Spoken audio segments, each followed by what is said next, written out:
Do you struggle to stay consistent once the excitement of a new language wears off? Do you open Duolingo, see the broken streak, and just close it again? Do you go all in for a week and then nothing for a month? Hey there, my name is Vitek, I'm 29 and I'm from Poland. I've been learning foreign languages since I can remember, and I speak 6 of them now, including English and German at C2 level, as the British Council and the Goethe Institute, respectively, were kind enough to certify. I know a thing or two about motivation, and I generally don't struggle with it. I'm currently in the very privileged position of having entire days for me for 5 weeks straight. And if I hadn't started this channel, I would probably spend 6 to 7 hours per day or more learning languages in one form or another. That's how motivated I am. Can I teach you how to be exactly as motivated as that? Honestly, I don't think most of you can become me, for better or for worse.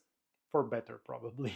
We are, after all, different people for a reason. But you're probably not trying to learn 50 languages like me. I'd assume you'd be okay with one, maximum two. And this, I think, is completely achievable. So we'll split up this video in 2 parts. First, let me tell you about how I stay motivated to learn. And then we'll see what I would advise you. How do I motivate myself then? The true answer is that I don't really. I have loads and loads of intrinsic motivation. Is it nature or nurture?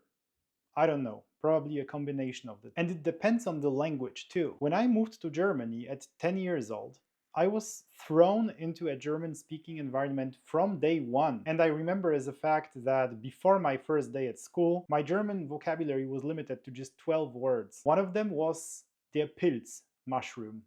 Don't ask. Anyway, I had to learn German because I had to. It would have become my second native language, although my accent would probably not sound native, had we not come back to Poland 2 years later. And native languages have the property of being learned because you have to. So my motivation was high, but purely external. Not much to learn from for adult learners. But once back in Poland as a 12-year-old, I took up Spanish without anybody ever telling me to do so. I used to wake up early so that I could study Spanish textbooks for 1 hour before heading to primary school. I don't think there are many people who would do something like that. And let me tell you, studying with books like I did back then is not efficient. When I was 16, Poland hosted the European Championships in football, and a bunch of Spanish football fans stayed in my town because their national team was playing in the neighboring city, Gdansk. I struggled a lot to communicate with them. I hadn't learned to speak too well. What drove me was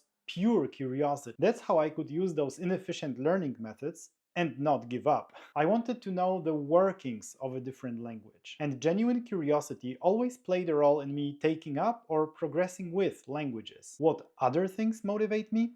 Let me tell you another story. The rate at which I was forgetting German after coming back to Poland scared the hell out of me. I decided I wanted to get a job in customer support with German, so that I would be forced to speak German again. I was financially comfortable during my studies, so I didn't really need the cash. For the most part, I got the job to improve, or should I say, not to get worse, with my German. I got a job like that at 21. Then I signed up for a massive weekend course on German law as part of my university curriculum, and a few months into that, my German got the best it had ever been. What was the decisive motivating factor here? Well, trying not to lose what I already had, for sure. Psychologists will agree that we are more motivated to keep what we already have, i.e. to not lose it, than to gain something new. But you can't worry about that if you don't have the results yet. Another factor at play was certainly the desire for excellence.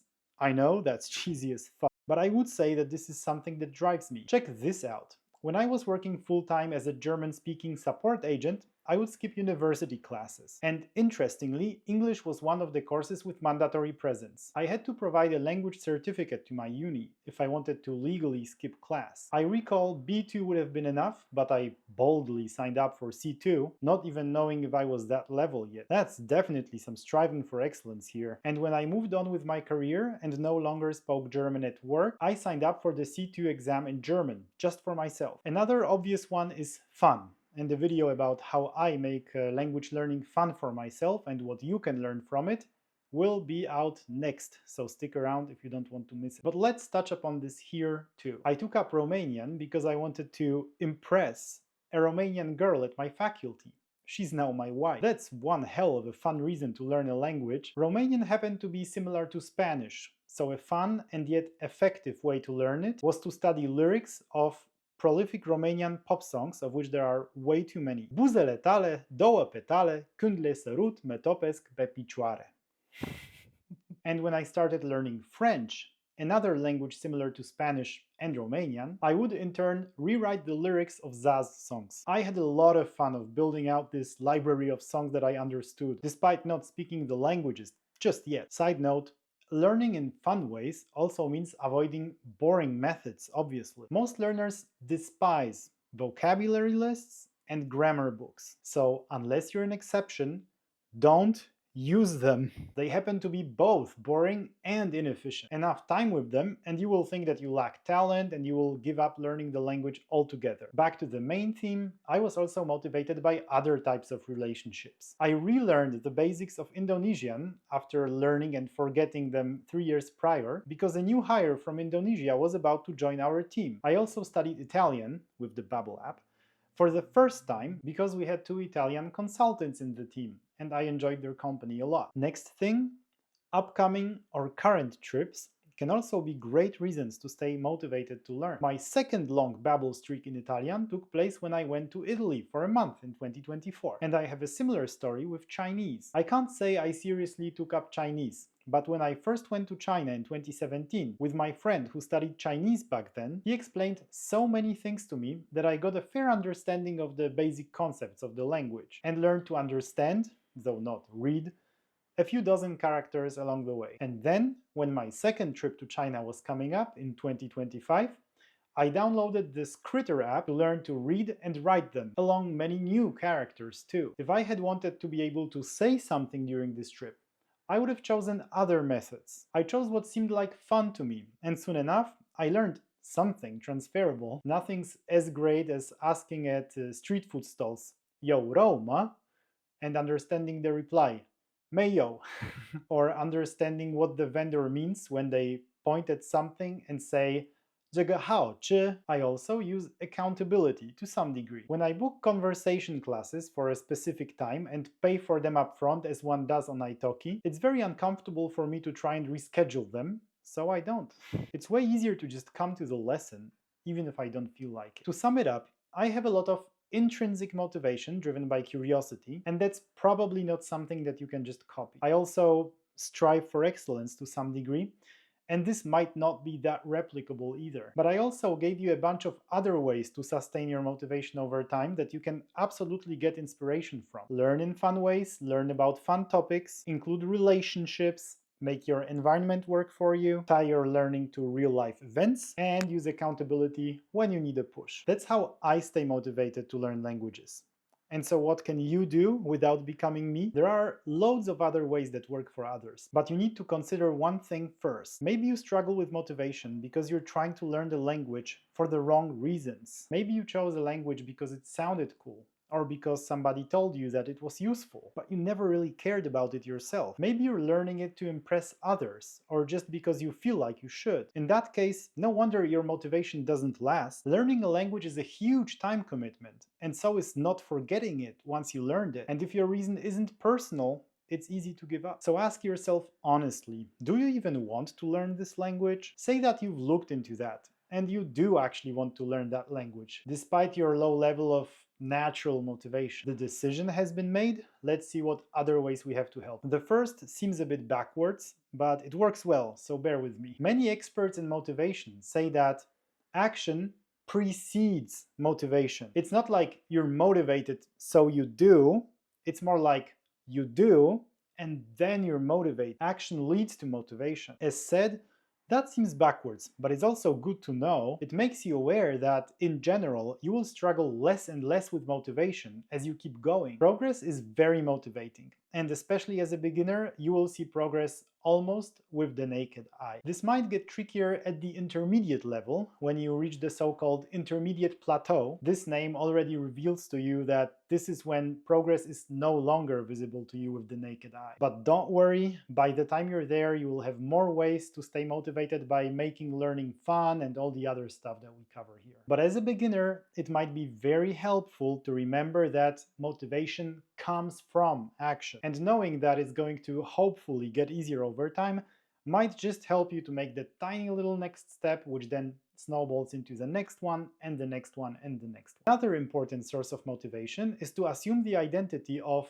a language learner, or better yet, a language speaker. I know, these motivation things tend to sound woo sometimes, but I'm not asking you to manifest your way into speaking a language in front of a mirror. That certainly doesn't work. But just think about that.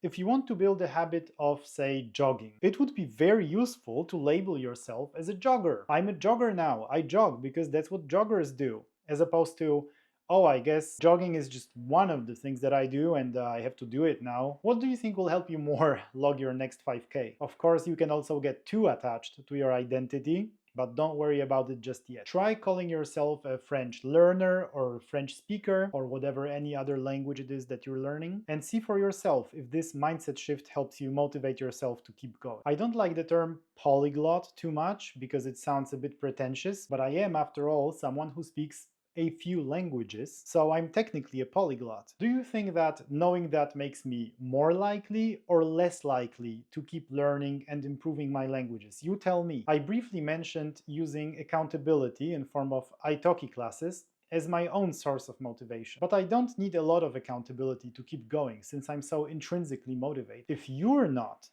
then accountability is one of the most powerful tools you can use. We're social creatures, and that's why accountability works wonders. It's just so underrated. I use more serious accountability mechanisms in my life too. I might not need it too much for language learning, but I've been contemplating starting this YouTube channel for years now, and I couldn't get to it. So I asked my wife to be my accountability buddy. And now she coaches me through the process of regularly scripting, recording, editing, and uploading the videos. This might only be the third video on this channel, but trust me, we wouldn't even be here if it wasn't for my wife's support and engagement. Unfortunately, accountability is not just as easy as asking someone to ping you. You need to take this person seriously, otherwise you'll ignore them, but not too seriously, otherwise it's more likely that you'll just end up arguing. It's a difficult balance to strike, but it's really worth trying. If you want me as your accountability buddy, subscribe to my newsletter, link in the description, and let me know about it in the reply to my welcome email. Who knows, maybe I will one day set up a community to keep everyone motivated to learn. Let me know in the comments if you'd be interested in something like that. There are also other ways to stay motivated that I don't use in particular, but I will list them here just in case some of them resonate with you. Certain moments, for instance, fuel long-term drive in particular. Ask yourself,